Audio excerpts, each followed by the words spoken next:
좀 길지만 18절까지 보겠습니다. 다니엘서 7장 1절 18절입니다. 바벨론 벨사살 왕 원년에 다니엘이 그의 침상에서 꿈을 꾸며 머릿속으로 환상을 받고 그 꿈을 기록하며 그 일의 대략을 진술하니라. 다니엘이 진술하 이르되 내가 밤에 환상을 보았는데 하늘에 내 바람이 큰 바다로 몰려 불더니 큰 짐승 넷이 바다에서 나왔는데 그 모양이 각각 다르더라. 첫째는 사자와 같은데 독수리에 날개가 있더니 내가 보는 중에 그 날개가 뽑혔고 또 땅에서 들려서 사람처럼 두 발로 석양을 받았으며 또 사람의 마음을 받았더라. 또 보니 다른 짐승 곧 둘째는 곰과 같은데 그것이 몸 한쪽을 들었고 그 입의 이사이에는 새 갈빗대가 물렸는데 그것에게 말하는 자들이 있어 이르기를 일어나서 많은 고기를 먹으라 하였더라. 그 후에 내가 또 본즉 다른 짐승 곧 표범과 같은 것이 있는데 그 등에는 새의 날개 넷이 있고 그 짐승에게 또 머리 넷이 있으며 권세를 받았더라. 내가 밤 환상 가운데에 그 다음에 본 넷째 짐승은 무섭고 놀라우며 또 매우 강하며 또 쇠로 된 큰 이가 있어서 먹고 부서뜨리고 그 나머지를 발로 밟았으며 이 짐승은 전에 모든 짐승과 다르고 또 10뿔이 있더라. 내가 그 뿔을 열심히 보는 중에 다른 작은 뿔이 그 사이에서 나더니 첫 번째 뿔 중에 셋이 그 앞에서 뿌리까지 뽑혔으며 이 작은 뿔에는 사람의 눈 같은 눈들이 있고 또 입이 있어 큰 말을 하였더라. 내가 보니 왕자가 놓이고 옛적부터 항상 계신 이가 좌정하셨는데 그의 옷은 희기가 눈 같고 그의 머리털은 깨끗한 양의 털 같고 그의 보좌는 불꽃이요 그의 바퀴는 타오르는 불이며 불이 강처럼 흘러 그의 앞에서 나오며 그를 섬긴 자는 천천히요 그 앞에서 모셔 선 자는 만만이며 심판을 베푸는 데에 책들이 펴 놓였더라. 그때 내가 작은 뿔이 말하는 큰 목소리로 말미암아 주목하여 보는 사이에 짐승이 죽임을 당하고 그의 시체가 상한 바 되어 타오르는 불에 던져졌으며 그 남은 짐승들은 그의 권세를 빼앗겼으나 그 생명은 보존되어 정한 시기가 이르기를 기다리게 되었더라. 내가 또 밤 환상 중에 보니 인자 같은 이가 하늘 구름을 타고 와서 옛적부터 항상 계신 이에게 나아가 그 앞으로 인도되매 그에게 권세와 영광과 나라를 주고 모든 백성과 나라들과 다른 언어를 말하는 모든 자들이 그를 섬기게 하였으니 그의 권세는 소멸되지 아니하는 영원한 권세요 그의 나라는 멸망하지 아니할 것이니라.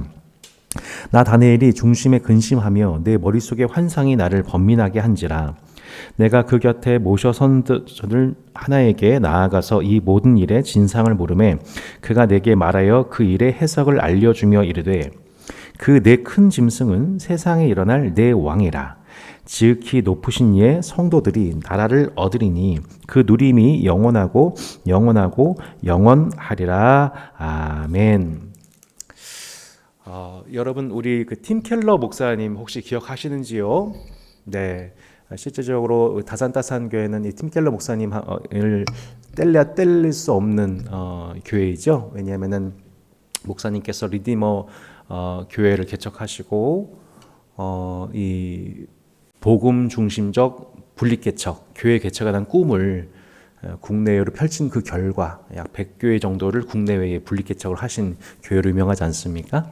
그 꿈이 이제 우리 성복조항교회로 옮겨게 되고 그 결과로서 저희가 분립개척교회를 다산동에 1호 교회를 이제 세우게 되었고 내년도에 이제 성복중앙교회에서 두 번째 분립개척교회가 나오게 됩니다. 저희도 분립개척은 아니지만 따산교회가 4년 만에 링크처치 우리 김정 목사님 또 우리 두 분의 성도분을 또 파송하는 일도 있었잖아요. 우리 팀켈러 목사님께서 그 기독교에도 사계절이 있더라. 이런 이제 좀 탁월한 어떤 관점을 저희한테 가르쳐 주신 적이 있었어요. 그러니까 기독교도 사계절이 있다는 게 뭐 대략적 이런 얘기죠. 그러니까 봄이 있다, 봄. 그러니까 복음과 사랑의 씨앗을 막 뿌려서 이 세상에 복음을 증거하는 시기, 그리고 여름이 수확의 시기, 이렇게 그것이 무르익어 가가지고 열매 맺는 시기, 이제 그리고 가을이 수확이 이루어지게 되고 그런데 수확이 이루어지면서 동시에 또 여러 가지 어려움, 세속화의 과정이 있으면서 또 냉각기가 오게 되는 시기. 그리고 이제 겨울이 가장 어려운 시기. 복음에 대해서 가장 대적하는 시기. 냉랭해지는 시기.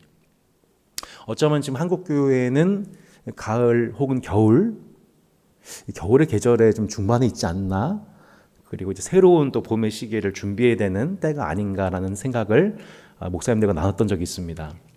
이렇듯 보건대 복음에도 이렇게 사계절이 있는 것입니다. 복음에 대한 세상의 반응이 사계절이 이렇게 있습니다. 그 계절마다의 어떤 특징들이 이렇게 있습니다. 우리가 지금 이사야서를 봤고요, 예레미야서를 봤고요, 그리고 에스겔서를 봤고 다니엘서를 좀 보고 있지 않습니까? 근데 이 말씀 보면은 이것도 약간 계절이 다릅니다. 하나님께서 이 네 명의 선자에게 말씀하셔서 유다와 당시 왕들, 유다의 왕들 또 이방의 왕들에 대해서 예언하신 말씀들을 보면은 이게 좀 약간 그 온도가 달라요. 그러니까 이사야서 때는 물론 영적인 문제도 많았지만 정치 경제적인 부흥기였고 또 그 중간중간에 히스기야와 같은 성군이 있어서 하나님 말씀을 앞에 개혁되는 시기이기도 했었죠. 그러니까 이스라엘의 어떤 중후반기, 남유다의 중후반기였고요. 상당히 번영기였죠. 그러다가 이제 예레미야 시절에 급격한 쇠퇴기가 오게 되었던 것이죠.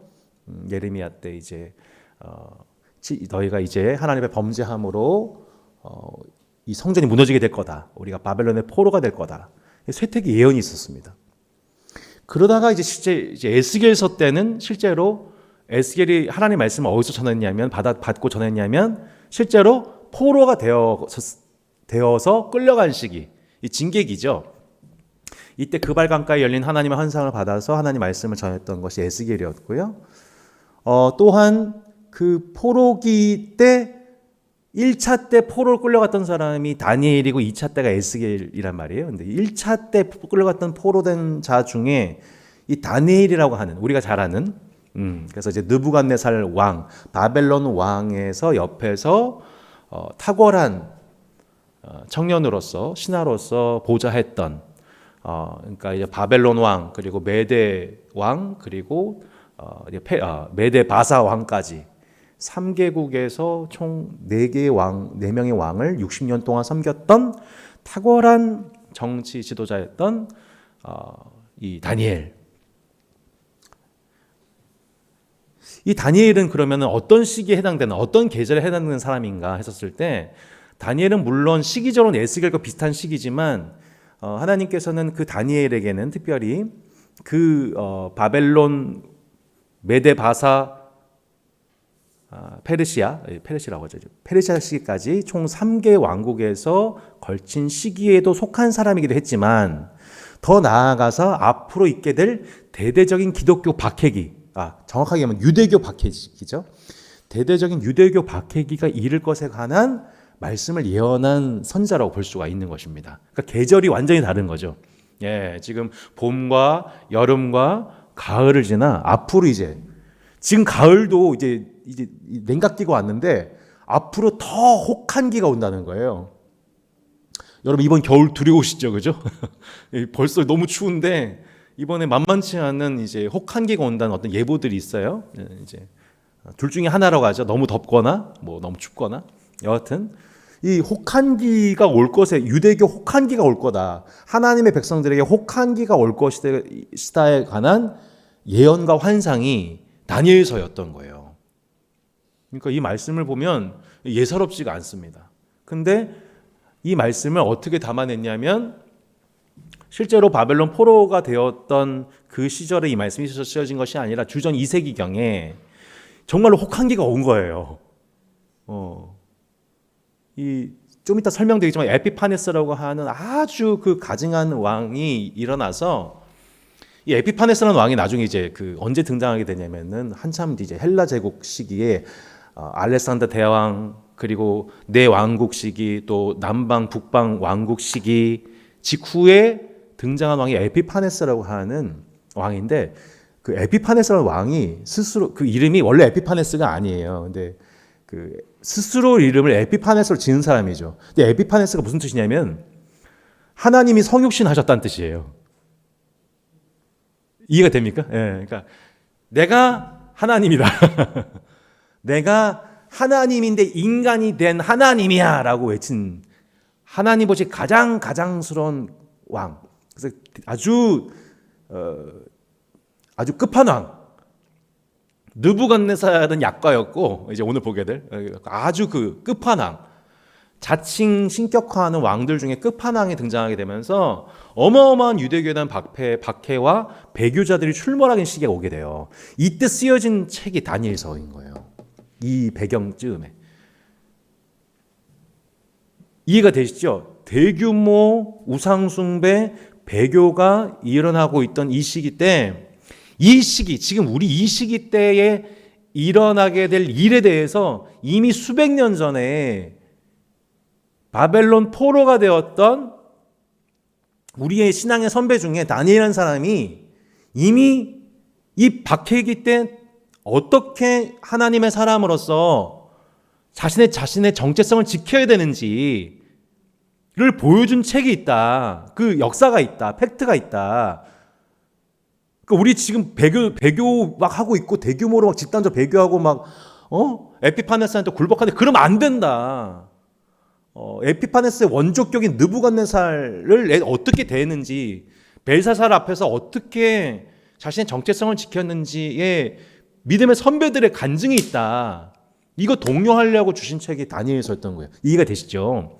그리고 지금 우리는 지금 대규모 신앙의 박해와 배교 속에서 우리가 자꾸 막 일탈내려고 하는데, 이미 이 일이 우리 눈앞에 보이는 세속 왕에 관한 예언이 있다.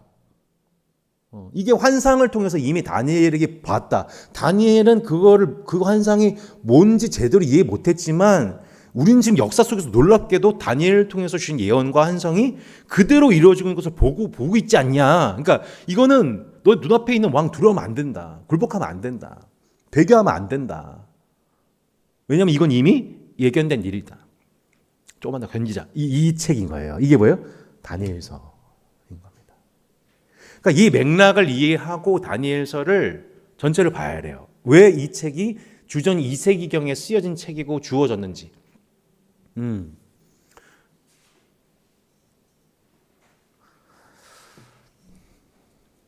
이제 다시 한번 정리하자면 이 다니엘서는 뭐예요? 그러니까 한마디로 기독교 혹한기를 대비하라. 혹한기 대비하라. 우리 1박 2일 생각나네요. 그죠? 1박 2일에 항상 겨울마다 혹한기 훈련 캠프 가잖아요. 막 가가지고. 네. 지금 우리는 정말 전무후무할 정도로 기독교의 부흥기, 좋은 시절을 누렸던 사람들이에요. 그렇지 않아요? 네. 지금 방금 검색해봤지만 기독교 박해지수 검색해봤더니 지난 12년 동안 탑 랭킹 1위 누굽니까? 북한이죠. 2023년도 22년도에 잠깐 아프가니스탄으로 넘어갔어요. 탈레반 정권 들어섰을 때 폭력이 극심해지니까 북한을 뛰어넘었었다가 아프가니스탄 9위로 쭉 내려가고 다시 북한이 1위로 올라갔어요. 네. 그 기독교 박해, 혹한기를 겪고 있는 성도들이 북한에 있는 거죠. 저희는 지금 사실은 어떻게 보면은 입동했다고 해야 될까요? 예. 겨울에 막 지금 진입해가지고 한국교회가 참 어려운 시절을 이제 당하기 시작하고, 어떻게 보면은 정말 우리에게도 만만치 않은 혹한이 올 수 있는 그런 시기 속에 우리가 있다고 생각해 본다면, 우리는 이 다니엘서 이 말씀을 우리가 참 영적으로 집중해서 연구하지 않을 수가 없는 겁니다. 왜냐하면 우리가 믿는 66권의 성경책은 좋은 시절에만 주어진 책이 아니라 대규모 배교, 정치적 박해, 경제적 환난, 이런 정황 속에서 하나님의 사람으로서 어떻게 정체성 지켜갈 거냐, 이거를 용기를 주고 분별력을 줬던 책들이 그 정황 속에 주어진 책들이기 때문에, 거꾸로 얘기하면 우리가 배부르고 등 따서 우면 이 말씀은 잘 와닿지가 않을 수 있는 거죠. 근데 우리가 배부르고 등 따스운데 왜 이 책을 봐야 되냐? 예. 왜냐하면 우리 앞으로 오게 될 세상이 결단코 그렇게 호락호락한 세상이 아니고, 에베소서 6장에 따르자면 정사와 우리의 싸움은 혈과 육에 대한 게 아니라 정사와 권세와 이 세상의 어둠의 영들, 하늘의 악한 영들을 상대하는 것이기 때문에 어떤 방식으로 교회와 하나님의 사람들, 하나님의 백성들을 향한 유혹과 핍박과 박해의 위기가 올지 모른다. 우리는 배교의 위기가 큰 거죠. 그만큼 박해가 없기 때문에.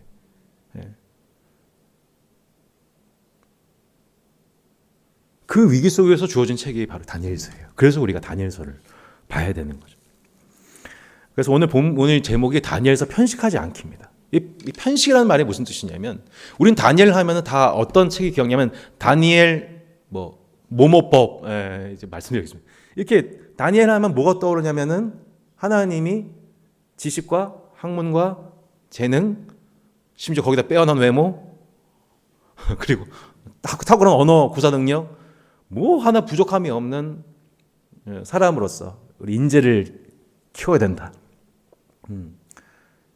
세상 제국 한복판에서 성공할 수 있어야 된다. 이제 그런 출세지향적인 세속적인 관점에서 매우 사사로운 성경 읽기를 통해서 다니엘이 어떻게 성공할 수 있었는가, 우리도 어떻게 하면 대한민국 사회에서 그런 다니엘 같은 인재를 키울 것인가, 이런 관점으로 많이 보곤 해요. 하지만 다니엘서 1장부터 12장 쭉 읽어보면 이 책이 과연 다니엘 한 사람의 인생 성공기인가, 그럴 수가 없죠. 그 관점에서 다니엘의 인생을 조명한 책이 아니에요. 그러니까 이 책은 철저하게 하나님 나라에 관한 증언입니다. 다니엘은 그것에 관한 증언자였던 거예요. 그 예언과 환상을 보고 말했던 자였던 거죠. 주인공이 다니엘이 아니에요. 우리 인생의 주인공은 우리가 아니라 하나님이죠. 그 나라이죠. 우리가 속할 나라는 세상 나라가 아니라 하나님 나라잖아요. 그거를 우리에게, 근데 다니엘서를 편식하다 보면 주로 1장부터 6장 좋아하거든요, 우리. 1장부터 6장 되게 열심히 잘 알고 있고, 이미 제가 말씀 설명 안 들어도 은혜 받을 준비가 되고 계시고, 이렇게 설교하면 되게 좋아하시는 부분들이지만 7장 이후부터 내용들 하면은 막 이렇게 고개를 절레절레하고 막 큐티 시험 든다고 하고 이렇게. 근데 우리가 항상 그렇게 편식하다 보면, 그럼 다니엘서 6장까지 주시지, 신앙 무용담만 주시면 되잖아요.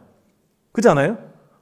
막 다니엘 셋 친구 풀무불에 들어가도 살아남았다. 우리도 믿음을 지키자. 결기를 세우자. 그러니까 그런 식으로 용기 주는 신앙 무용담만 쫙 12장까지 채워져 있으면 얼마나 좋겠어요? 근데 그게 아니란 말이에요. 다니엘서가 그렇게 주어진 책이 아니란 말이에요. 그래서 1장부터 6장은 그 1장부터 6장에 나와 있는 신앙 무용담을 통해서 은혜를 받고, 7장부터 12장에 나와 있는 정말 당시 독자로서는 이해 불가였던 책, 내용, 환상, 특별히 이거를 묵시 문학이라고 합니다. 아포칼립시스, 지옥의 묵시록. 그리고 묵시록 하면 떠오르는 책이 뭐 있어요? 요한계시록이잖아요. 특별히 구약에서는 다니엘서와 신약의 요한계시록은 묵시문학의 형태로 기록된 책입니다. 그 설명을 제가 이제 두 번째 뒷장에 5번에 담아 있지만, 당시 이제 묵시문학으로 이걸 접근할 수밖에 없었던 이유는 뭐냐면, 세상이 너무 힘드니까, 너무 악이 창궐하니까 하나님이 극적으로 개입하셔서, 요즘 그 현대판 묵시문학은 뭘까요? 어벤져스, 마블 시리즈. 세상이 너무 악한데, 악이 막 너무 강성해지는데 극적으로 영웅이 나타나가지고 건져내고 막 때려 부시고 악을 심판한단 말이죠. 이게 우리의 묵시문학이잖아요. 이제 그런 것처럼 당시 주전 2세기경에서부터 주후 2세기까지 당시 이스라엘 사회에서 유행했던 장르가 뭐예요? 묵시문학인 거예요. 그러니까 묵시문학을 보면은 되게 환상적, 판타지적 요소들이 많이 들어가 있죠. 그래서 악을 묘사할 때 짐승, 반인 반수 이런 모습이 많이 등장하게 되는 거예요. 그죠? 사자인데 막 독수리 날개를 막 달고 있고, 곰이 막 뼈를 막 물고 있고, 이상한 희한한 괴물이 등장하고, 이거 다 뭘 상징하냐? 악을 상징하는 거잖아요. 우리 요한계시록에 보면은 이런 용어들이 많이 등장한단 말이에요. 666, 14만 4천. 이건 다 기억하시죠? 666이 뭐예요? 로마 황제란 말이에요. 네로 황제. 네로 황제를 숫자화한 게 666이에요. 14만 4천이 뭐예요? 12 곱하기 12. 그러니까 구약의 12지파, 신약의 12제자, 그리고 곱하기 1000, 많다. 그러니까 하나님이 선택하신 구별된 백성들이 많다. 이걸 표현하는 게 14만 4천이란 말이에요. 근데 왜 이걸 왜 이런 식으로 암호처럼 사용했나? 당시 검열 때문에 그런 거죠. 검열. 묵시문학이 왜 발달되냐면 당시 그 기독인들 또 당시 유대교인들 그들이 그들 간에 소통되도록 이 말씀을 보면서 이거 이 뜻이구나. 네로 황제의 핍박 속에서 굴하지 말라는 뜻이구나. 나중에 구원받은 백성들이 많다는 뜻이구나. 그들만의 용어였던 거예요. 은어였던 거죠. 그게 묵시문학인 거예요. 정치 권세들의 검열을 피해서 하나님의 말씀을 받고 위로받기 위해 묵시문학의 형태로서 다니엘서가 주전 2세기 때 그리고 요한계시록이 주후 반모섬에서 그래서 묵시문학 형태로서 이 말씀이 주어지고 그것을 기록함을 통해 이게 이 뜻이구나. 이 말씀이 이렇게 성취되는 것이구나. 깨닫도록 한 방식이 다니엘서와 요한계시록인 거예요. 그래서 저희는 이 말씀을 해석할 때 이단들이 다니엘서와 요한계시록을 갖고 장난친 경우가 너무 많기 때문에 성경 전체의 건전한 신학 내에서 이 말씀을 해석하고 이것을 우리가 기억해 놓고 그 입력된 언어로서 해석된 것으로서 우리가 서로 소통을 해야 돼요. 이해되시죠? 그래야 이단에 넘어가지 않습니다.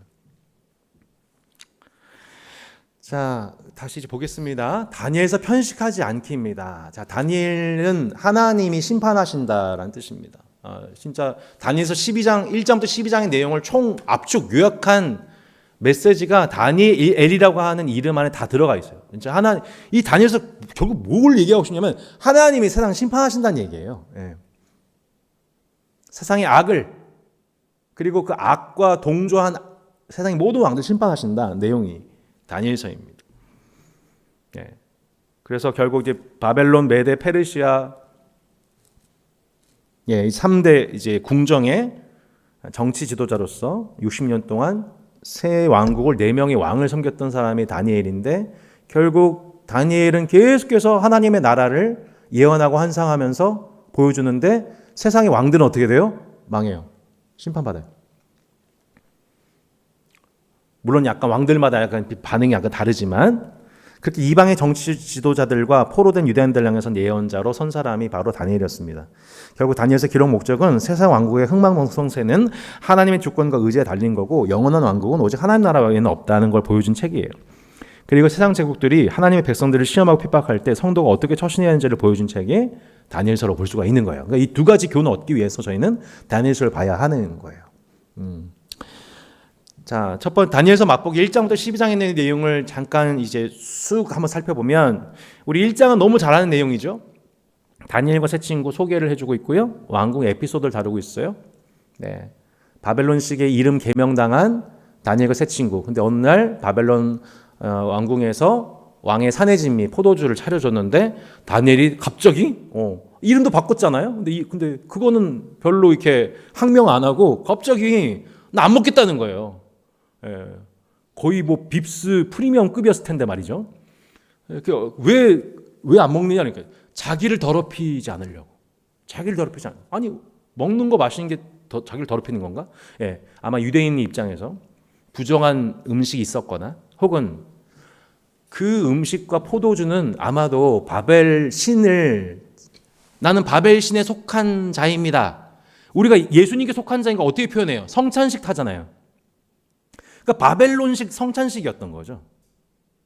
나는 벨에게 속한 사람입니다. 나는 그분의 피와 살에 동참한 자입니다. 한 몸입니다. 그러니까 이걸 다니엘이 예민하게 느낀 거죠. 세 친구는 저항 안 했잖아요. 유독 다니엘이 이 부분에 예민했던 거죠. 그래서 열흘 동안의 채식 시험, 베스테리언, 채식만 하고 물만 마시고 얼굴이 윤택해서 결국에는 은총을 얻게 되고, 그러니까 분별하고 저항하고 저항할 때 대안을 제시하는 방식을 통하여서 그리스도인이 세상 제국에 저항하고 있는 모습을 보여주고 있는, 그죠? 이게 이제 전형적인 우리가 세상 제국에 살아가는 그리스도인이 평상시에는 별로 차이가 없어 보이는데 결정적 순간에 나는 하나님 나라에 속하는 자야. 예수님도 요한복음 17장에서 울리서 기도할 때 저희로 세상에 있지만 세상에 속하지 않게 해달라고 기도하십니다. 예수님이 지금도 울려서 기도하시는 기도점이 뭐냐면 우리는 지금 세상에 있지만 세상에 속하지 않게 해달라고 기도하고 계세요. 예, 이게 제자들 향한 기도였어요. 세상에 있지만 in the world, but not of the world.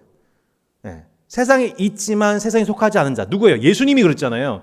예수님은 세상에 오셨지만 세상에 속하진 않으셨잖아요. 우리도 마찬가지로 세상에 있지만 세상에 속하지 않은 자로서 우리를 구별하시기 때문에 때로 하나님께서 우리 가운데에 일하시는 역사 에피소드가 뭐냐면 이건 아닌데? 이거는 내가 세상에 속한 자가 되는 방식인데 그 길에 대해서 분별하게 하시는 거죠. 몸살나게 하시는 거죠. 그리고 실제 부딪히게 하시는 거죠. 그리고 새로운 대안을 제시하게 만드시는 거죠. 그 방식이 아니어도 나는 얼마든지 왕 잘 섬길 수 있습니다. 그게 채식과 물 섭취였단 말이에요.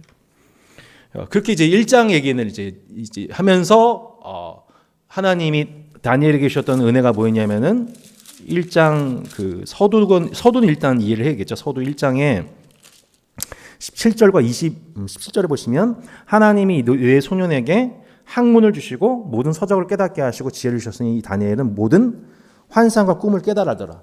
1장은 나머지 이제 앞으로 있게 될 일들에 관한 이제 서언이죠. 그러니까 다니엘이 어떤 역할을 하게 돼요? 환상과 꿈을 알게 되는 사람. 그래서 1장부터 7장에 보면 다니엘의 역할이 뭐냐면 모든 그 사람들의 꿈을 해석해 준 역할이에요.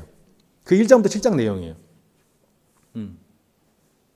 근데 그러한 은사 부어짐에는 뭐가 있냐면 다니엘의 거룩함이 있었던 것이죠. 네, 세상과 구별된 자로서 하나님의 은사가 부어져서 그 은사라고 하는 것이 놀랍게도 어떤 교회에서만 쓰는 게 은사의 개념이 아니라 세상 왕들, 세상 한복판에서 꿈과 환상을 적용해주는, 그죠?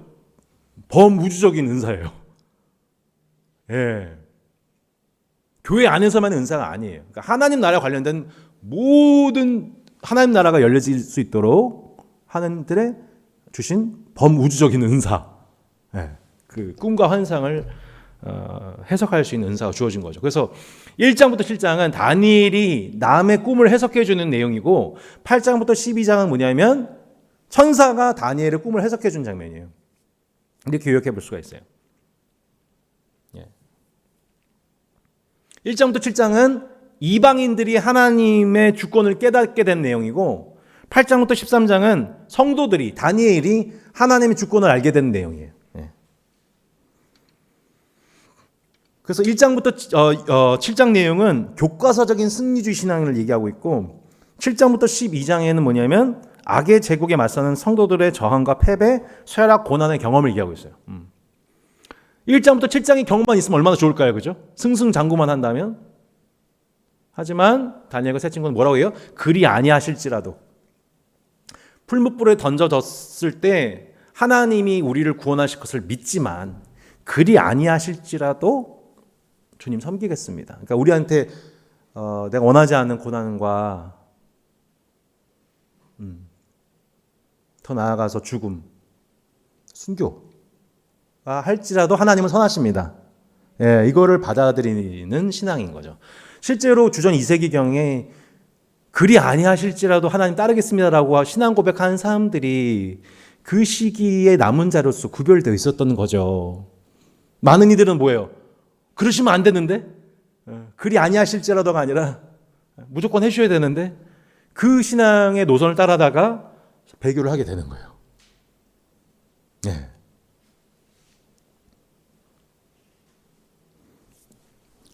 자, 뒷장에 보시면 2장부터 7장의 내용은 세 개의 짝 에피소드라고 저희가 이제 별명을 붙여봤습니다. 이렇게 자, 2장부터 7장이 총 6장이 있으면 이렇게 샌드위치 구조로 되어 있다는 얘기예요. 2장부터 7장이 빵에 해당되는 내용이에요. 네. 그 2장이 무슨 내용이죠? 첫 번째 환상, 느부갓네살이 본 첫 번째 환상. 제가 그 이렇게 이미지 표 드렸잖아요. 첫 번째 이미지 보시면 큰 신상 환상을 봤어요. 그래서 금, 머리에 해당되는 것, 금신상. 그 금이 뭘 상징해요? 바벨론, 느부갓네살 왕 상징해요. 제가 얘기한 게 아니라 다니엘이 얘기를 하고 있어요. 다니엘서 2장 38절 나오잖아요. 사람들과 들짐승과 공중의 새들 어느 곳에 있는 것을 막론하고 그것들을 왕의 손에 넘기사 다 다스리게 하였은즉 그 왕은 곧 뭐예요? 금머리. 느부갓네살 당신이 뭐예요? 그 머리입니다. 그러니까 한마디로 자기가 가장 으뜸이고 머리인 것으로 생각하는 왕 느부갓네살인 거죠. 그래서 보시면 알겠지만 그 머리에 해당되는 것이 느부갓네살 곧 바벨론 왕이고 그 다음에 뭐가요? 은, 가슴 두 팔, 은이죠. 그 다음에 놋, 그 다음에 쇠, 그리고 새와 진흙을 엉겨붙은 것 이렇게 나옵니다. 이게 순서대로 나오는 신상의 구성 재료들이죠. 이게 다 뭐라는 거예요? 바벨론과 장차 나타나게 될 제국들. 바벨론, 메데, 바사, 메데 바사는 같이 치고요. 바벨론, 메데 바사, 헬라, 로마 이렇게 볼 수가 있습니다.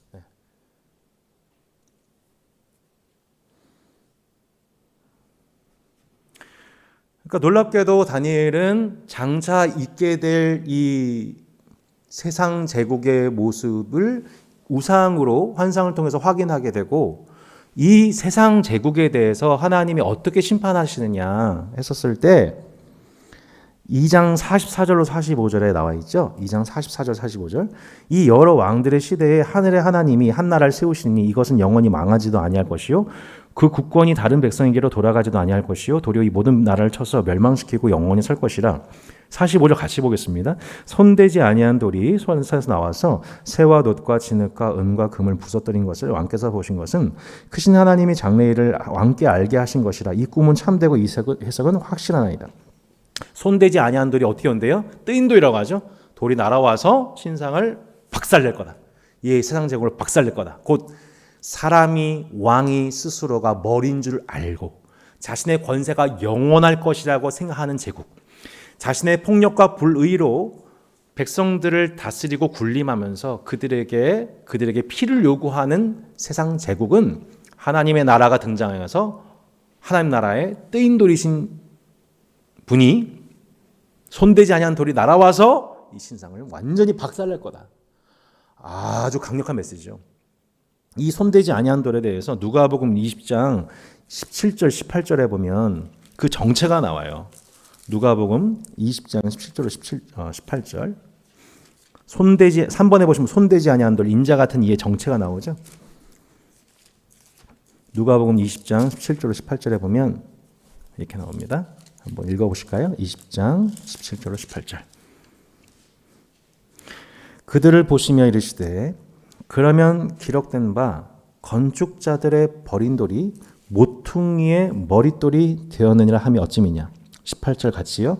무릇 이 돌 위에 떨어진 자는 깨어지겠고 이 돌이 사람 위에 떨어지면 그를 가루로 만들어 흩으리라 하시니라. 건축자들의 버린 돌, 모퉁이의 머릿돌, 가루로 만들어 흩어버리는 강력한 돌. 네. 갑자기 자, 이게 누굴 상징하고 있는 거예요? 예수 그리스도죠. 곧 이 다니엘서 시대가 어두워지면 구약에서 이 시대가 어두워지면 어두워질수록 그 어둠 속에서 유독 뭐가 이제 선명하게 더 빛이 들어오자면 신약의 빛이 들어오기 시작하는 거죠. 이사야, 예레미야, 에스겔 그리고 다니엘 더 선명해지는 거예요. 지금 신약에서 장차 오실 메시아께서 인자. 저번에 우리 마태복음 보면서 처음 등장한 표현 인자라고 말씀드렸죠.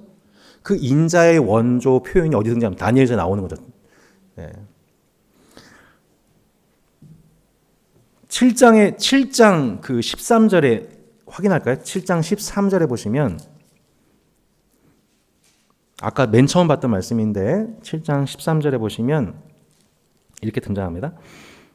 다니엘서 7장 13절. 내가 또 밤 환상 중에 보니 인자 같은 이가 하늘 구름을 타고 와서 옛적부터 항상 계신 이에게 나아가 그 앞으로 인도되매 그에게 권세와 영광과 나라를 주고 모든 백성과 나라들과 다른 언어를 말하는 모든 자들이 그를 섬기게 하였으니 그의 권세는 소멸을 내지 아니하는 영원한 권세요 그의 나라는 멸망하지 아니할 것이니라. 다니엘서를 통하여서 마침내 장차 오실 메시아가 인자 같은 이시라고 커밍아웃되기 시작하죠. 그 인자에 대해서 나중에 본인이 다니엘서 이 말씀에 나오는 이 인자라는 단어를 가지고 스스로를 해석하십니다. 마가복음 14장 61절로 62절 보시겠습니다. 마가복음 14장 61절로 62절.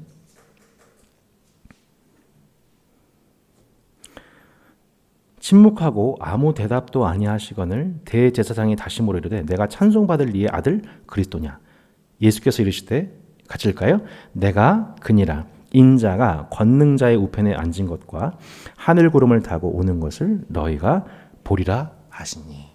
스스로를 인자, 곧 다니엘서에서 말씀하고 있는 인자 같은 이라고 말씀하시면서 그분은 늘 하늘 구름을 마치 이동식 성소를 대동하셔서, 이 이동식 성소는 제가 에스겔 때 봤잖아요. 하늘 구름을 타고 늘 이동하시면서 마침내 자신의 영광을 나타낼 것이다. 심판자로서 자신의 영광을 나타내실 것이다 라는 내용을 말씀하고 있는 거죠. 그러니까 그래서 계속 구약해서 신약은 동일하게 이 인자이신 하나님, 곧 이스라엘과 온 열방의 심판자이신 하나님을, 예수 그리스도를 주목하게 하는 예언이라고 볼 수가 있는 것입니다.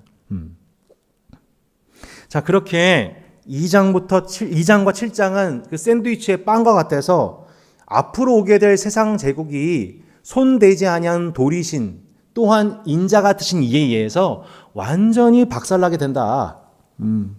라는 내용을 나오고 있는 거죠. 예. 그 7장은 네 마리 짐승, 우리가 오늘 좀 이 강의 맨 처음에 봤던 얘기지만 네 마리 짐승이 이렇게 보시면 나와 있지 않습니까? 네 마리 짐승, 그 그림에 보시듯 네 마리 짐승이 오른쪽에서 하나, 둘, 세 번째 그림이죠. 세 번째 그림에서 보듯이 첫 번째 뭐예요? 사자. 예, 이게 뭐예요? 바벨론을 의미합니다. 바벨론. 네, 지금 현재 다스리고 있는 바벨론 나라를 의미하고요. 두 번째 곰. 예, 이거는 메데 바사 제국을 의미하고요. 세 번째가 표범을 의미합니다. 표범. 예, 표범이 뭐예요? 헬라를 의미합니다. 헬라. 표범의 특징이 뭐예요? 신속하잖아요. 예, 나중에 보면은 그 헬라의 알렉산더 대왕이 전 세계를 엄청난 속도로 점령을 합니다. 그리고 맨 마지막에 나와 있는 희한한 이 괴물 같은 게 나오잖아요. 열불 달린 괴물이 나옵니다. 열불 달린 괴물. 열불 달린 괴물은 우리가 순서상 보면은 로마에 해당됩니다. 네. 뭐 여러 가지 해석의 가능성은 있지만 이 열불에 대해서 나중에 다니엘서에서 뭐라고 하냐면은 10명의 왕이라고 얘기하거든요. 그러니까 다니엘서 7장 23절 24절에 보면 이렇게 나와 있습니다. 다니엘서 7장 23절 24절. 모신자가 이처럼 이르되 넷째 짐승은 곧 땅의 넷째 나라인데 이는 다른 나라들과는 달라서 온 천하를 삼키고 밟아 부서뜨릴 것이며 그 열불은 그 나라에서 일어날 열왕이요 이렇게 나와 있죠. 그 후에 또 하나가 일어나리니 그는 먼저 있던 자들과 다르고 또 새 왕을 복종시킬 것이다. 그가 장차 지극히 높으신 이를 말로 대적하며 또 지극히 높으신 이의 성도를 괴롭게 할 것이며 그는 또 때와 법을 고치고자 할 것이며 성도들은 그의 손에 붙임받아 한 때와 두 때와 반 때를 지내리라. 그러나 그 심판이 시작되면 그는 권세를 빼앗기고 완전히 멸망할 것이요 나라와 권세와 온천하 나라들의 위세가 지극히 높으신 이의 거룩한 백성에게 붙임받으리니 그의 나라는 영원한 나라요 이라. 모든 권세 있는 자들이 다 그를 섬기며 복종하리라. 자, 이 말씀을 토대로 볼 때에 이 나라는 열왕, 특별히 로마에는 나중에 보면 이제 열왕, 유명한 왕으로 유명한 나라 제국이지 않습니까? 그래서 로마 제국으로 보는 것이 상당히 많이 이제 타당하다라고 학자들은 대부분 의견을 모으죠. 핵심은 뭐냐면 하나님이 이 세상 제국을 심판하신다. 하나님 나라가 완성될 것이다. 하나님 나라가 세상 나라를 완전 대체하게 될 것이고 그 나라를 누가 받게 되냐면 인자 같으신 이에 의해서 그 영광은 보호자에 계신 이에게 돌려질 것이며 그 나라는 그 나라 백성들이 함께 다스리게 될 것이다. 이 내용을 다니엘서가 우리 가운데 예언해주고 그리하여서 주전 2세기경 대규모 배교와 환난 이길 겪고 있던 성도들이 이 내용을 보면서 그렇구나. 이 눈앞에 보이는 짐승의 나라가 망한다는 얘기구나. 인자 같으신 이가 지금도 우리를 지켜보고 계시고 곧 오셔서 구름 타고 오셔서 이 심판하실 날을 올 것이고 그 나라를 상속받게 할 것이니 우리 조금만 더 힘내자, 견디자. 이 내용이었던 것입니다. 그 중간에 이제 치즈에 해당되는 게 뭐예요? 3장 6장이잖아요. 풀무불 사자굴로부터 느부갓네살 벨사상 왕이 스스로를 신격화해서 왕에게 나에게 절해라. 신상 앞에 절해라. 나 외에 다른 신에게 기도하지 말아라. 그랬더니 예 알겠습니다 그랬습니까? 그렇지 않죠. 그들이 이제 목숨을 걸고 이제 자신의 신앙을 지켜가는 길로 선택합니다. 그때마다 하나님께서 풀무불에서 또 사자굴에서 그들을 건져주신 내용, 신앙의 무용담이죠. 그 과정을 통하여서 느부갓네살이 이런 고백하게 되잖아요. 너의 하나님은 진실로 모든 신들의 신이시고 너의 하나님 나라는 영원한 나라이구나. 막 영적으로 막 각성하죠. 그래서 이 느부갓네살 왕이 1장부터 4장에 보면 총 3차례 영적 각성하죠. 그 다니엘과 세 친구 통하여서 하나님이 살아계신 것을 알게 되고 다시 또 교만해졌다가 하나님 그들을 건져주신 것을 보면서 또 영적 각성하고 그리고 또한 이제 또 다른 꿈을 꾸게 되는데 그 나무가 아주 자랐던 한 나무가 베어져서 그루터기만 남게 되는 또 하나의 꿈을 꾸게 되는데 그것에 대해서 다니엘이 놀라면서 해석을 해주게 되죠. 이거 당신에 관한 얘기입니다. 그래서 결국에는 느부갓네살이 일정 기간 동안 어떻게 됩니까? 짐승처럼 소처럼 풀을 먹고 이 느부갓네살이 짐승과도 같은 시간을 겪고 있다는 얘기는 뭐냐면 그 징계 기간을 갖고 있다는 얘기는 무슨 뜻이에요? 그가 짐승과도 못했다는 얘기죠. 짐승보다 더 못한 짐승의 형성보다 더 무서운 괴물의 형상을 갖고 살다가 하나님이 그에게 징계를 내리셔서 짐승과 같이 섞여 살게 되면서 그 속에 있던 괴물성, 야수성이 완화가 되고 일정 기간이 지나자 느부갓네살의 총명이 돌아와가지고 다시 하나님을 찬양하고 회개하게 되는 그 장면을 저 보게 되죠. 그게 느부갓네살이라는 얘기고 안타깝게도 벨사살에 관한 내용은 보시면 알겠지만 우리 두 번째 그림 나와 있잖아요. 5장에 보시면 그런 내용 나오죠. 5장의 4절에 5장 1절에 보시면 벨사살 왕이 귀족 1000명을 위해서 잔치를 베풀잖아요. 4절에 보시면 술을 마시고 금과 은과 구리와 쇠와 나무로 돌로 만든 신을 찬양한단 말이에요. 그때 사람의 손가락이 나타나서 왕궁 촛대 맞은편 석회벽에 글자를 쓰는데 왕이 그 글자 쓰는 손가락을 본 거죠. 그러니까 여기서 보면은 금, 은, 구리, 쇠, 나무, 돌로 만든 신 이거 뭐예요? 자신의 선대였던 아버지가 만들었던 신상의 재료들이잖아요. 그 손대지 아니한 돌이 그걸 깨뜨렸는데 이거 다시 조합해가지고 만든 신들을 찬양했다는 게 무슨 뜻이에요? 내가 느부갓네살이다. 내가 느부갓네살의 재현이다. 부활이다. 그 벨사살이 회개하지 않았던 거죠. 아버지가 난 기록을 보고도. 그러니까 결국 어떻게 하세요? 하나님 바로 심판하시죠.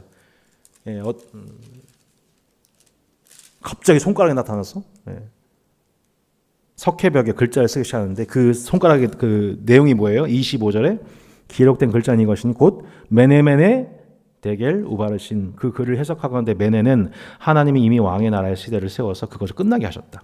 데겔은 왕을 저울에 달아보니 부족함이 보였다. 베레스는 왕의 나라가 나뉘어서 메대와 바사 사람에게 준바되었다 함이니라 하니 결국 어떻게 됩니까? 30절 31절이죠. 그날 밤에 갈대아 왕 벨사살이 죽임을 당하였고 메대 사람 다리오가 나라를 얻었는데 그때 다리오는 62세였더라 하면서 허무하게 바벨론 제국이 멸망한다.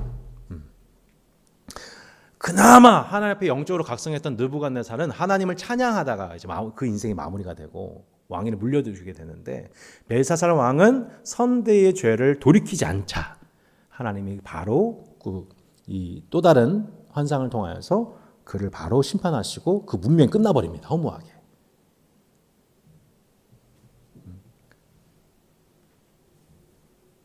그러니까 결국 하나님께서 예레미야와 에스겔을 통해서 이미 예견하셨지만 내가 바벨론 심판한다. 너 지금 어떻게 우리보다 더 악한 놈들을 통해서 우리를 심판하세요. 억울했던 당시 이스라엘 사람들한테는 뭐라고 말씀하셨나요? 야, 내가 바벨론 잠깐 도구로 사용할 뿐이지, 너희들을 정결케 하기 위해서 사용하는 도구일 뿐이지 내가 바벨론 심판하겠다라고 말씀하신 그대로 하나님이 언약을 이루시는 거죠. 결국 교만한 자는 낮추시고 겸손한 자는 높이시는 하나님 나라의 원리는 세상 제국 한복판에서도 그대로 적용되는 것을 보여주신 것이죠. 심지어 그 나라의 왕이라 할지라도, 가장 큰 권세를 갖고 있는 자라 할지라도 교만한 자를 하나님이 심판하신다는 내용을 우리가 확인할 수 있게 되는 것입니다. 그 내용이 이제 4장부터 5장, 그래서 햄에 해당된 내용이죠. 그래서 이 전체 샌드위치 구조, 세 개의 짝 에피소드를 통하여서 저희가 세상을 심판하시는 하나님을 저희가 확인하게 되고 용기를 얻게 되는 것입니다. 다니엘이 본 환상 7장부터 12장의 내용을 이제 한번 요약해 보겠습니다. 자, 느부갓네살, 벨사살, 다리오, 고레스 시대까지 이르렀던 다니엘서가 다시 7장에서 벨사살 왕의 시대로 돌아가게 되고, 그래서 벨사살 왕 때 벨사살이 또 내짐승 환상을 보게 되거든요. 근데 이 내짐승 환상은 뭐와 연동되냐면 느부갓네살이 보았던 금신상과 연동이 되어서 결국 그 신상의 네 가지 그 연합되어 있던 나라를 심판하시듯이 내짐승도 하나님이 심판하신다는 내용으로 볼 수가 있는 거예요. 7장부터 12장은 바벨론, 메데, 페르시아 순서로 다시 재배열됩니다. 자, 이게 재밌는 부분인데요. 꿈과 환상은 다니엘서 전체에서 나타나는데 1장부터 6장의 다니엘은 모든 꿈과 환상을 이해 설명하되 7장부터 12장의 다니엘은 보여준 환상을 이해를 못해요. 마지막 환상까지 듣고도 깨닫지 못하게 된다면서 차이가 있습니다. 다니엘서 12장 한번 보실까요? 12장 보시면 다니엘이 하나님이신 그 1장부터 6장까지는 아주 척척박사예요. 근데 7장부터 12장까지 나온 내용에 대해서는 다니엘의 반응이 되게 재밌습니다. 12장 8절에 이렇게 나오죠. 8절에 한번 읽어보실까요? 시작. 내가 듣고도 깨닫지 못한지라 내가 이르되 내 주여 이 모든 일의 결국이 어떠하겠나이까 하니. 다니엘도 다 이해하기가 너무 어려운 얘기들이었던 거예요. 다니엘서 10장 16절로 17절에 보시면 환상을 봤었을 때 다니엘의 반응이 나와요. 16절 17절 10장 16절 17절 인자와 같은 이가 있어 내 입술을 만진지라 내가 곧 입을 열어 내 앞에 서인 자에게 말하이르되 내 주여 이 환상으로 말미암아 근심이 내게 더하므로 내가 힘이 없어졌나이다. 내 몸에 힘이 없어졌고 호흡이 남지 아니하였사오니 이 내 주의 이 종이 어찌 능히 내 주와 더불어 말씀할 수 있으리까. 그러니까 1장부터 6장 때는 척척박사 다니엘이 하나님이 보여주신 그 환상을 보고서는 뭘 경험하냐면 죽을 것 같은 거예요. 8장 보실래요? 8장 23절로 25절. 8장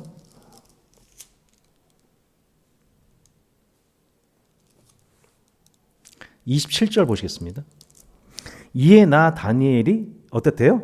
지쳐서 여러 날 앓다가 일어나서 왕의 일을 보았느니라. 내가 그 환상을 말미암아 놀랐고 그 뜻을 깨는 사람도 없었느니라. 척척박사 다니엘도 7장부터 12장에 있는 내용들에 대해서는 이 내용을 보고서 환상을 보고서 감당하기 어려워서 그 말씀을 받고서 며칠을 앓고 받는 순간 영광을 보는 순간 힘이 쭉 빠져서 죽을 것 같고 호흡이 안 되고 12장까지 환상에 관한 계시를 받았지만 이게 도대체 무슨 일이 깨달을 수가 없어가지고 다 깨닫지 못하고 권면을 받은 후에 말씀이 마무리가 돼요. 근데 우리는 이제 다니엘과 다르게 이 말씀을 명확하게 이해할 수가 있어요. 첫 번째 7장은 네 짐승에 관한 내용, 곧 바벨론, 메데 페르시아 연합국, 그리스, 로마에 관한 네 짐승에 관한 심판에 관한 내용을 보게 됩니다. 8장은 자, 마지막 환상, 우리 그 그림 이미지 환상인데요. 숫 양과 숫 염소 나오죠? 숫 양과 숫 염소도 그리 어려운 내용이 아니에요. 다니엘은 어려웠지만 숫 양은 메데 페르시아 왕국을 의미하고요. 그 숫 양도 힘이 셌지만 더 강력한 숫 염소, 곧 헬라 제국이 등장해서 이 양을 들이받고 패권을 장악하게 된다는 환상을 본 거예요. 네. 하지만 당시 다니엘은 이 내용이 정확하게 무슨 내용인지를 이해하지 못하고 이제 역사가 흐른 뒤에 우리는 이 말씀을 명확하게 보면서 세상에 하나님의 말씀이 이렇게 정확하구나. 하나님은 교회사만 다루시는 분이 아니라 일반 세속 전체 역사를 다루시고 정확하게 이루시는 분이시구나. 용기를 얻게 되는 거예요. 그러니까 우리도 마찬가지 아니겠어요? 하나님이 여러분 우리 교회만의 하나님이실까요? 아니시죠? 우리 하나님은 온 열방과 우주의 하나님이십니다. 예, 지금 떵떵거리면서 느부갓네살 벨사살 행제를 하고 있고, 행세하고 있고, 지금도 자신을 신격화하고 있고, 권력이면 군사력이면 분리와 폭력을 행사하고 피를 뽑고 이익을 기름을 쟁취하고 온갖 이득을 쟁취해도 아무 문제가 없는 것처럼 불의를 행사하고 있는 세상 권력자들을 보면서 하나님 무슨 생각하고 계실까? 하나님 아무것도 안 하고 계실까? 하나님이 두려우신 걸까? 아니다. 이 내짐승 환상 신상을 무너뜨린 다듬지 않은 돌을 보면서 무슨 생각하라는 얘기예요. 이 세상제국 결국 하나님 다 심판하셔. 눈에 보이는 게 다가 아니야. 이 질서가 영원한 게 아니야. 순식간에 이들 향한 순식간에 하나님 심판이 찾아오게 돼. 우리는 그때가 언제인지 알 수 없지만 하나님이 이들의 손에서 우리를 건질 수도 있고 우리가 이들에 의해서 무참한 희생을 당할 수도 있지만 그렇다고 해서 하나님 나라가 쇠하거나 약해진 게 아니야 라는 신앙의 결기를 회복하는 책이 바로 다니엘서였던 것입니다. 9장의 내용은 뭐냐면요. 9장에는 다니엘의 기도가 나오고 메데 다리오 왕 때 본 환상에 관한 내용이 내역이 되는 것을 저희가 보게 됩니다. 그래서 그 유명한 다니엘의 기도가 다니엘서 9장 17절로 19절에 나오죠. 그러하온즉 우리 하나님이여 지금 주의 종의 기도와 간구를 들으시고 주를 위하여 주의 얼굴빛을 주의 황폐한 성소에서 비추시옵소서. 나의 하나님이여 귀를 기울여 들으시며 눈을 떠서 우리의 황폐한 상황과 주의 이름을 일컫는 것을 보시옵소서. 우리가 주 앞에 간과없는 것은 우리의 공의를 의지하여 하는 것이 아니요 주의 큰 긍휼을 의지하여 함이니이다. 주여 들으소서. 주여 용서하소서. 주여 귀를 기울이시고 행하소서. 지체하지 마옵소서. 나의 하나님이여 주 자신을 위하여 하시옵소서. 이는 주의 성과 주의 백성이 주의 이름을 일컫는 바 됨이니이다. 자, 이 유명한 다니엘 기도가 어디서 나왔는가? 다니엘서 9장 2절에서 나옵니다. 곧 그 통치 원년에 나 다니엘이 뭐라 나왔어요? 책을 통해 여호와께서 말씀하신 대로 선자 예레미야에게 알려주신 그 연수를 깨달았나니 곧 예루살렘의 황폐함이 70년 만에 그치리라 하신 것이니이다. 예, 아멘. 이게 나와 있죠. 그러니까 다니엘이 이 기도를 드리게 된 하나님 앞에 자신들의 민족의 죄를 하나님 앞에 회개하고 하나님의 언약을 기억하게 된 그 배경이 어디서 나오냐? 책에서 나온 거예요. 책. 곧 예레미야가 70년 만에 이스라엘 백성들이 포로에서 귀환하실 거라고 약속하신 하나님의 말씀의 언약에 기반하여 힘을 내요. 다니엘이 하나님 앞에 기도하고 있는 것이죠. 여러분 우리의 기도 생활, 다니엘의 기도 생활이 자신의 정체성을 지켜가는 데 있어서 하나님의 때를 기다리는 우리 입장에서 낙심하지 않고 계속 인내할 수 있는 세임의 원천은 오직 하나님의 말씀의 언약입니다. 예. 그 다니엘이 계속해서 이 세상 제국 한복판에서 자신의 신앙을 지켜갈 수 있는 그 비결이 뭐냐면 결국 말씀과 기도밖에 없었던 거예요. 예. 지금 바벨론 제국이 있지만 이 제국은 우리는 결국 70년 만에 포로에서 회복될 것이다. 그리고 눈앞에 보이는 것은 세상 제국이지만 세상 제국은 망할 것이다 라고 하는 예언과 환상을 힘입어서 다니엘은 늘 하나님 앞에 나아가 기도했던 것이죠. 그러니까 느부갓네살 왕이 자신을 죽이려고 할 때에도 이 꿈의 해석에 관한 것을 친구들에게 기도 요청하잖아요. 시간을 달라는 것을 기도 요청하고서 그 기도의 응답으로서 자신의 꿈을 해석한단 말이죠. 느부갓네살이 왕이 자신을 핍박하는 그 순간에도 변하지 않고 하루 3번 기도하던, 그 전에 기도한 대로 하루 3번 기도하는 것을 그치지 않단 말이에요. 하루 3번, 텐텐텐이네요. 그죠? 텐텐텐의 원조. 하나님 앞에 가서 계속 기도하면서 자신의 신앙을 지켜가고 또 결정적 순간에 예레미야서 말씀을 통해서 책을 통하여서 그 말씀을 통해서 힘을 얻어 하나님 앞에 기도하고 결국 이 제국 한복판에서 제국의 시간 흐름에 영적인 분위기에 압도당하지 않고 하나님 나라의 타임테이블에 맞춰서 우리의 삶을 살아가는 게 우리 백성의 삶이잖아요. 그죠? 이 세속의 흐름에 따라 살지 않고 하나님 나라의 타임테이블에 맞춰가지고 내 삶을 맞추는 시간이 뭐예요? 말씀 보고 기도하는 시간인 거죠. 할렐루야. 갑자기 설교가 되는데 우리가 말씀과 기도가 없으면 제국의 분위기에 압도되는 거예요. 세상의 영에 함몰되는 거예요. 세상 근심 걱정 따라 사는 거예요. 똑같이.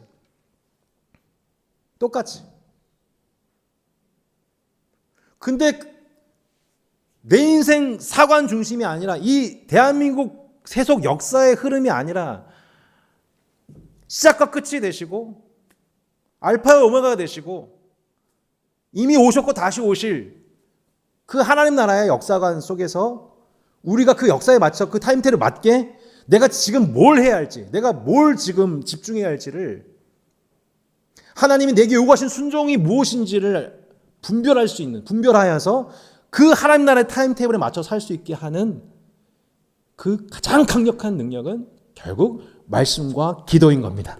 예언과 환상이 어떤 거예요? 다니엘에게 있어서.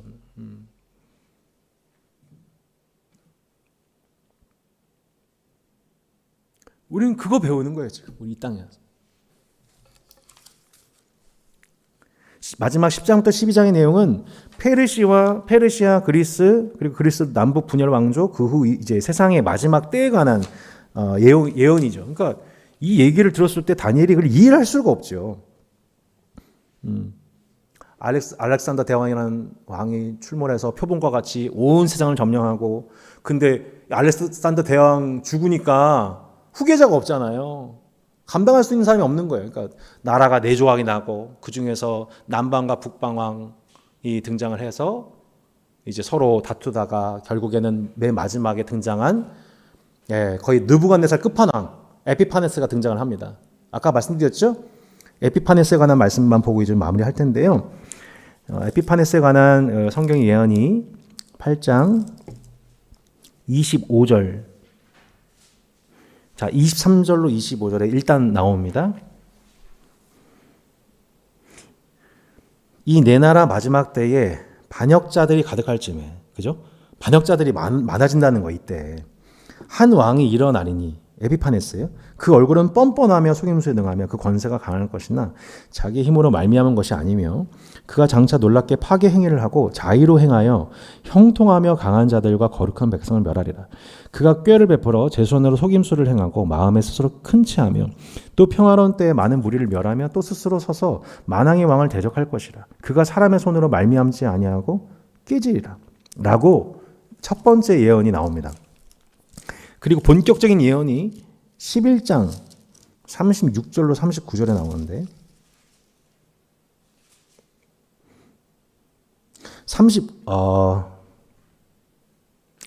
34절부터 보겠습니다. 자, 에피파네스 때 일어나게 된 배교 현상에 대해서 얘기하고 있어요. 그들이 몰락할 때에 도움을 조금 얻을 것이나 많은 사람들이 속임수로 그들과 결합할 것이며 또 그들 중 지혜로운 자 몇 사람이 몰락하여 무리 중에서 연단을 받아 정결하게 되며 희게 되어 마지막 때까지 이르게 하리니 이는 아직 정한 기한이 남았습니다. 그 왕은 에피파네스입니다. 자기 마음대로 행하며 스스로 높여 모든 신보다 크다 하며 비상한 말로 신들의 신을 대적하며 형통하기를 분노하심이 그칠 때까지 하리니 이는 그 작정된 일을 반드시 이루실 것입니다.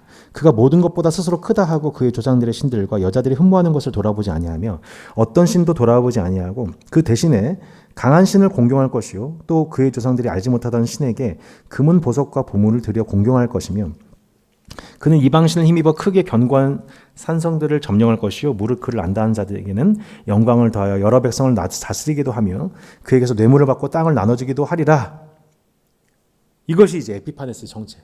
곧 스스로를 신격화한 나머지 뭐래요? 에피파네스. 내가 누구다? 하나님의 성육신이다. 기가 막히지 않습니까? 여기 역사의 흐름이. 조금 있으면 누가 등장하세요?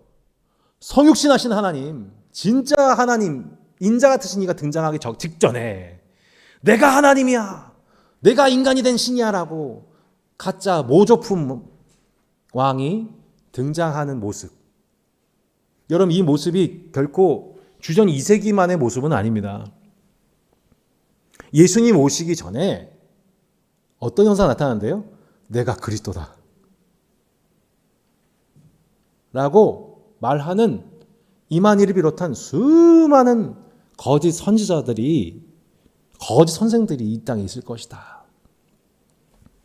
이미 예수님 예언하셨던 것이죠. 그날의 불법이 성행함으로 사랑이 식어질 것이다.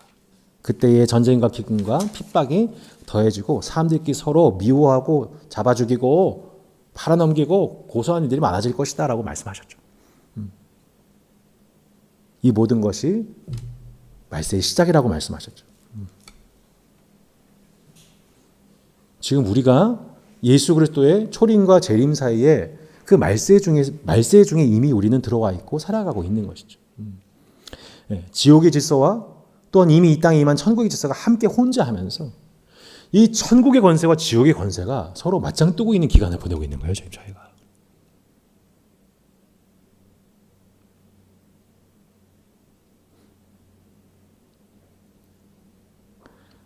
마지막 장 세 번째 내용은 이미 좀 제가 말씀드린 내용입니다. 짐승에 관한 얘기, 또 순양과 순념소에 관한 얘기는 했고요. 4장 맨 마지막에 4페이지 보시면 이 내용들을 제가 오늘 설명을 드린 것입니다. 결국 맨 마지막 다니엘서 12장에서는 이렇게 나와 있습니다. 12장 1, 2, 3절 보겠습니다. 그때에 내 민족을 호위하는 큰 군주 미가엘이 일어날 것이요 또 환난이 있으리니 이는 개국 이래로 그때까지 없던 환난일 것이며 그때 내 백성 중 책에 기록된 모든 자가 구원을 받을 것이라. 땅의 티끌 가운데서 자는 자 중에서 많은 사람이 깨어나 영생을 받는 자도 있겠고 수치를 당하여서 영원히 부끄러움을 당할 자도 있을 것이며. 그러니까 한마디로 부활을 경험하는데 깨어나서 영생을 받는 자도 있고 수치를 당해서 영원히 부끄러움을 당할 자도 있을 것이다. 부활했는데 지혜 있는 자는 궁창의 빛과 같이 빛날 것이요 많은 사람을 옳은 대로 돌아오게 한 자는 별과 같이 영원토록 빛날 것이다 라고 다니엘서를 통해서 마지막 우리에게 위로와 격려와 소망의 메시지를 주고 있습니다. 결국 세속 한복판에서 이 세상의 권세가 더 강력해지고 있는 것 같은 이 어두운 시대 속에서 이 부활과 영생 또 인자 같으신 이라고 하는 신약의 복음이 점점 선명하게 그들에게 소망이 되어서 그들로 하여금 남은 기간을 견디게 했던 것처럼 마찬가지로 우리 또한 다시 오실 예수 그리스도의 재림을 앞두고 우리는 점점 선명해지는 사람들. 이 세상이 악해질수록 어두워질수록 장차 오실 예수 또한 그 나라는에 대한 확신과 믿음과 소망이 더 분명하고 확신하는 자들로서 그래서 이 땅에서 우리가 남은 우리의 소망은 다른 것이 아니라 지혜인 자같이 되어 많은 사람을 옳은 대로 돌아오게 하는 자로서의 그 소망을 붙잡고 우리에게 주어져 있는 배교와 핍박과 환난의 위기들을 정면 돌파하고 때로는 함께 기도 요청해서 서로를 격려하는 새 친구와도 같고 말씀을 의지해서 하나님의 때를 분별하고 그 말씀을 힘입어서 기도를 쉬지 않는 여러분 이 땅에 하나님의 사람들 다니엘과 세 친구가 되시면 좋겠습니다. 우리 함께 기도하는 시간 가졌으면 좋겠습니다. 오늘 말씀을 생각하면서 오늘 다니엘서 편식하지 않기 1장부터 12장의 내용을 전체 함께 살펴보았습니다. 이 제국의 질서, 세속의 질서가 더 깊이 들이우고 있는 이 세상 한복판에서 우리가 살아가고 있습니다. 온실 속의 화초가 아니죠. 네, 세상에서 너희가 환난을 당하나 담대해라. 내가 세상을 이겼다고 말씀하시는 예수 그리스도를 바라볼 수 있기를 소망합니다. 주님, 다니엘처럼 이 세상 제국 한복판에서 나 힘으로는 살 수 없습니다. 주님이 주신 말씀을 통해 이 세대를 분별하게 해주시고 또 대안을 제시할 수 있도록 도와주시고 급한 때 나를 위해서 기도할 수 있는 우리 동역자들 또 내가 그를 위해서 기도할 수 있는 동역자로서 내가 이 땅 하나님 이미 허락하신 줄로 믿습니다. 하나님 내 이 땅 살 동안의 소망은 참으로 많은 사람들을 옳은 대로 인도하는 것인 줄로 믿습니다. 하나님 그런 그루터기 같은 공동체로 전도하는 공동체로 쓰임받도록 도와달라고 우리 함께 다니엘서 말씀 편식하지 않게 하시고 하나님 나라 중심으로 성경 보는 눈이 활짝 열려지는 공동체가 되게 하여 주옵소서. 우리 함께 기도하는 시간 갖도록 합시다. 같이 함께 기도하겠습니다. 하나님 아버지 감사합니다. 주님 은혜와 사랑 가운데 허락하여